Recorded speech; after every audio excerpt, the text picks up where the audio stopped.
Hi everybody, we are in Northport, Florida, and I have Shawn with me. Shawn, introduce yourself. Hi, I'm Shawn Gubody, live in Northport, been a Florida resident all my life. And Shawn, let me ask you, how long have you been a beekeeper? Roughly 4 years now. All right. It started when I came across a beehive at a property that I worked, and of course I didn't want them destroyed, so I contacted another beekeeper, and he came out and showed me how to actually capture the bees and relocate them. And that was your first hive? That was my first hive. All right. It was pretty amazing because they were very gentle bees. You know, they were moving from one spot to another. Yes. And I was able to put my hand right in the middle of the hive and basically pick them up and scoop them into a box. Barehanded. Barehanded. All right. Very good. And ever since then, it was kind of, this is pretty neat. I can do this. Now, Shawn, I also see that you have chickens here too. Yes, sir. And so, folks, that's not me roosting over here. That's some of Shawn's next of kin, right? Yes, sir. All right. The wife's project. Well, Shawn, you know, September the 28th was a hard day.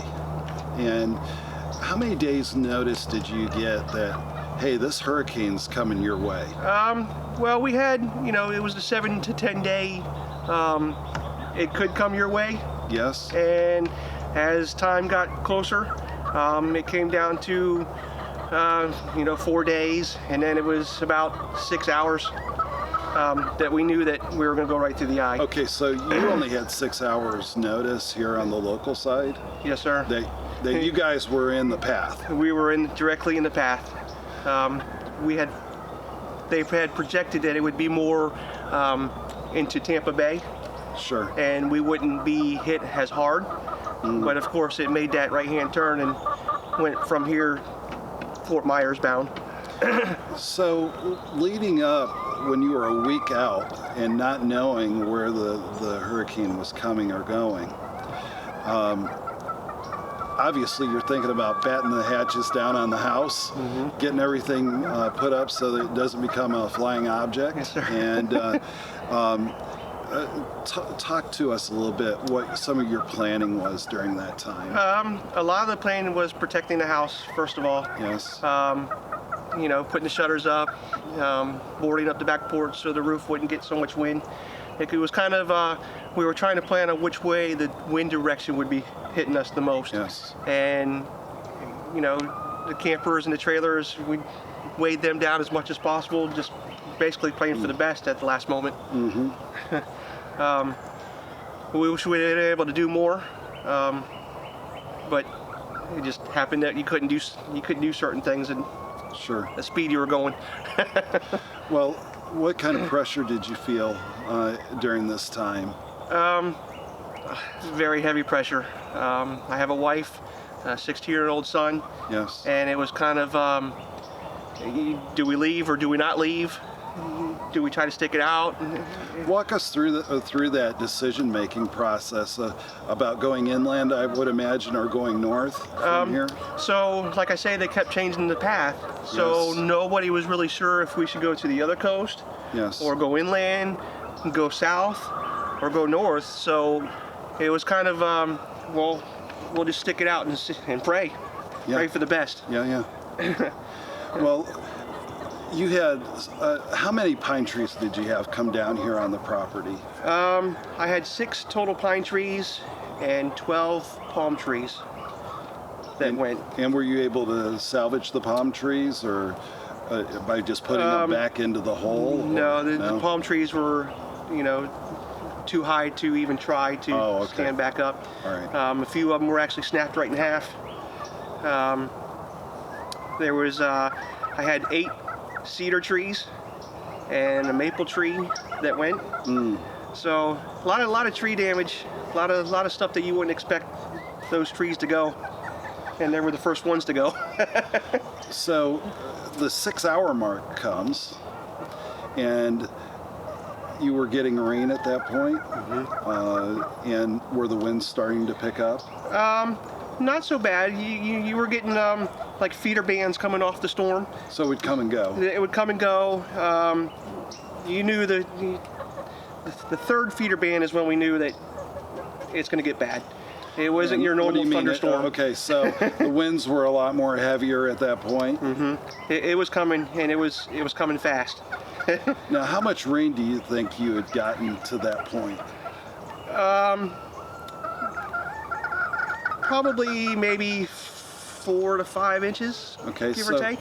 So it was starting to fill up a lot of the gutters next to the road. Yep, the ditches were starting to hold, Yep. a couple inches of water. That night of the hurricane, it seemed like it went from 4 to 5 inches of rain to 4 to 5 feet of rain because the water was just gushing from everywhere, and it was like you wanted to stop it, but you couldn't. Yeah. Now, talk about that night, because that's when things got a little crazy around here. Yes, Am I sir. correct? Yes, sir. So we actually went through the eye of the storm, and it wasn't so bad until the eye passed. And during the eye, they always say, the skies clear up and it's nice and sunny. And it was. It got sunny, nice and calm. You could see birds flying around. Lasted for about 4 to 5 minutes, and you could see this black wall just coming. Yeah. And that's when things got bad. And at that point, were the winds coming out of the north on this side of the eye? No, I guess they were coming from the southeast. Okay. All right. Southeast. I guess that's the way they were coming. Okay. Right after the eye had passed over us, I remember going out to my garage, and I was trying to look out because that was the only window we could see out. And you could see the water coming down the road like a river, and the rain was going sideways, the trees were going sideways, and then you could hear this horrible sound, and they always say it sounds like a freight train. Yeah. But it sounded more like a helicopter. And I remember I was holding the garage door because the garage door was swaying in and out about 6 inches. Wow. And I said, that's it, we're going inside. And I grabbed my wife and I grabbed my son, and I said, we're going into the bathroom. Yeah. Because we're going to lose this roof. Yeah. And knock on wood, we didn't. Yeah. But how long were you huddled up in the bathroom? we stayed in the bathroom for about 2.5 hours.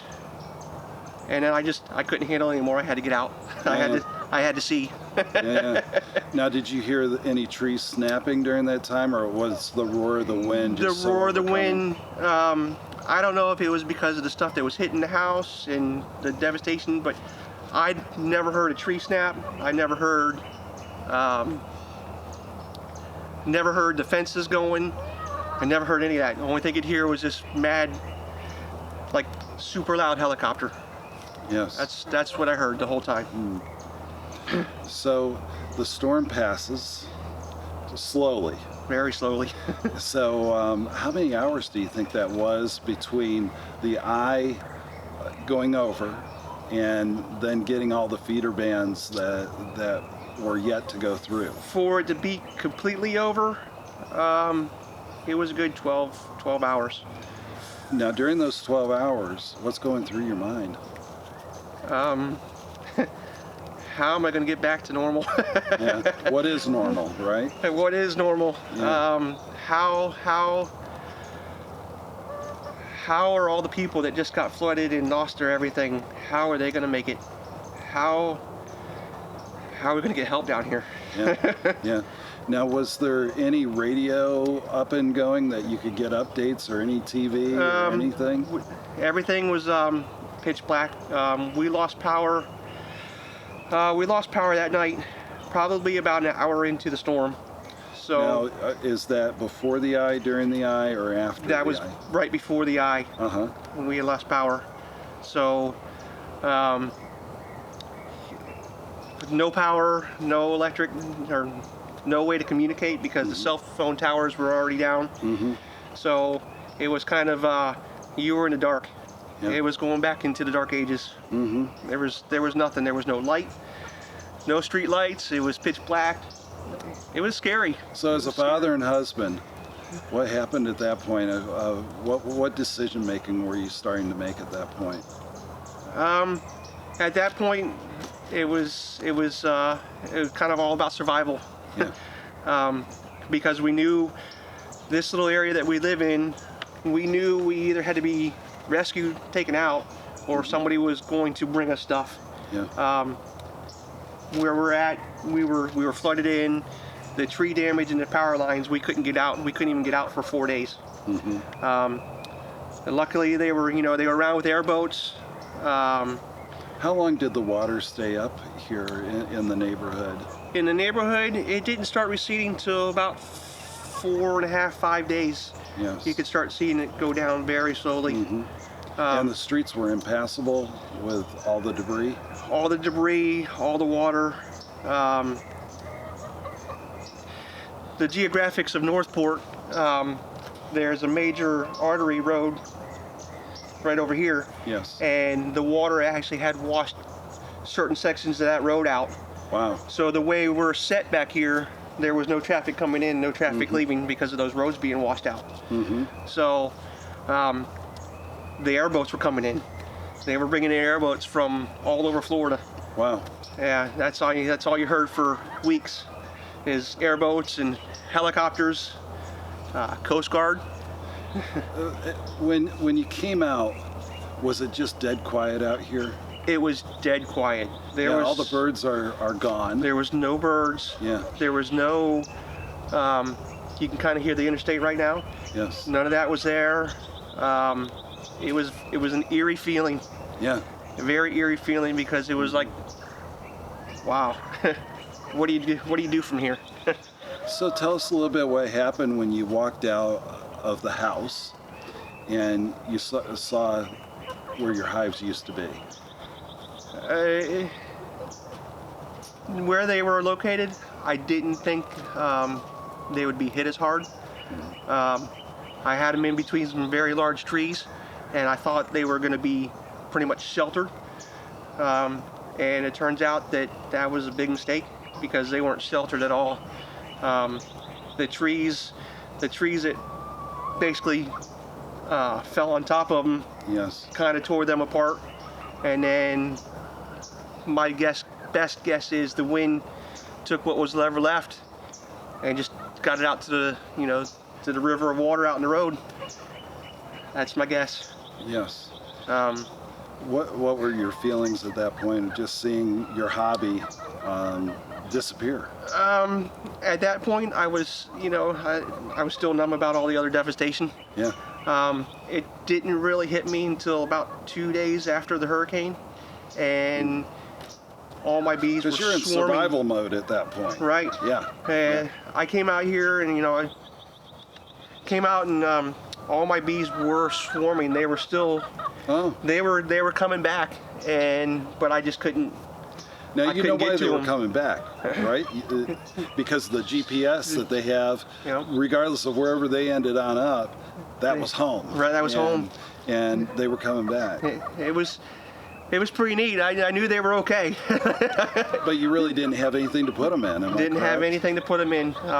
Everything I had right there was destroyed. It was water soaked, and I wasn't sure if I could rebuild them. I wasn't sure if I could mix hives with.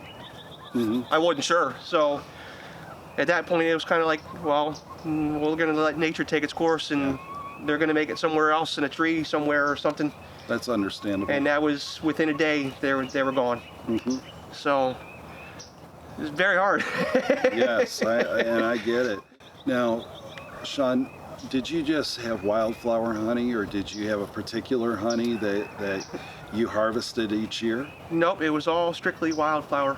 Okay. A lot of palmetto tree. And that's a more lighter amber. Am I correct on that? Very, very, it's a very nice color. Yes? Like a light gold. Yeah. Very good. Now, when you take a hindsight look, that Monday morning quarterback look, back at everything that happened, what would you do differently given the circumstances that you were in, you know, survival mode, and getting such a late notice that, hey, you're in the zone. Yeah. For the bee wise. Yeah, be wise. Bee wise, I would probably. I think next time I would probably move them to a higher ground. Yes. Definitely higher ground. Definitely higher off the ground, and most likely probably take hurricane ties and strap them Yes. in. Drill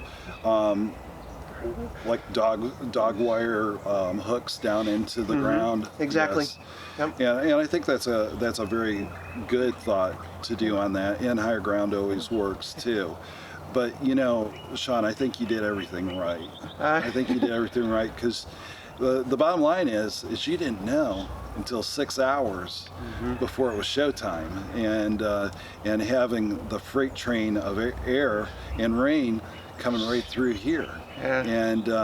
And quite frankly, I don't think anybody could do anything different given what happened on September 28th, 29th, and, Right. and thereon. And Right.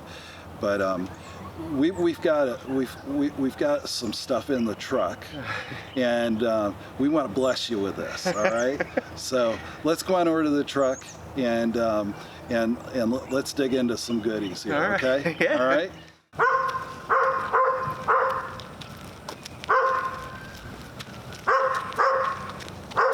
Well, Shawn, today's a good day, and folks, we're here to make a difference, and you have made a difference, and we're going to surprise Shawn here.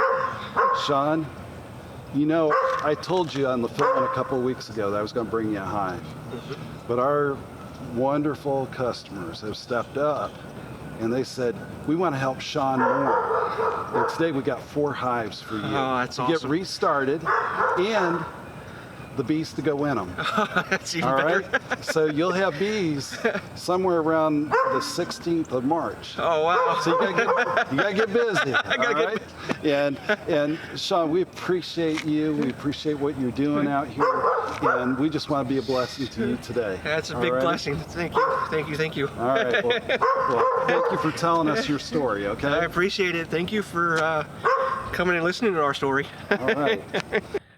Definitely want to say thank you to all the people that made donations. You really have no idea how much it means to somebody that's lost so much. It's heart pounding. And just a minute ago, Thank you. you said it was Christmas. This is our Christmas.